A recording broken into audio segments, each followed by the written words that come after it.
మన ఇంట్లో ఉంటే ఏం జరుగుతుంది? దీని వెనుక ఉన్నటువంటి ఆయుర్వేద గుణాలేంటి? మన ఆరోగ్యాన్ని ఈ శంకుపుష్పం ఏ విధంగా మెరుగుపరుస్తుంది?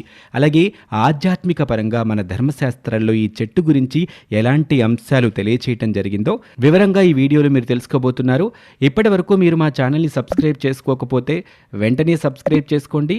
సబ్స్క్రిప్షన్‌తో పాటు ఆ పక్కనే ఉన్నటువంటి బెల్ ఐకాన్‌ని క్లిక్ చేయటం వల్ల మేము అప్లోడ్ చేసే ప్రతి వీడియో కూడా మీకు నోటిఫికేషన్ రూపంలో వస్తుంది. ఏమాత్రం ఆలస్యం చేయకుండా వీడియోలోకి వెళ్దాం.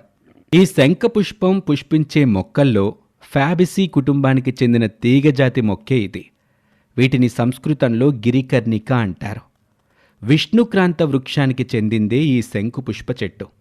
వినాయక చవితి రోజున చేసుకునే వరసిద్ధి వినాయక ఏకవింశతి పత్రి పూజా కార్యక్రమంలో కూడా ఈ ఆకు పదవదిగా ఉపయోగిస్తూ ఉంటారు.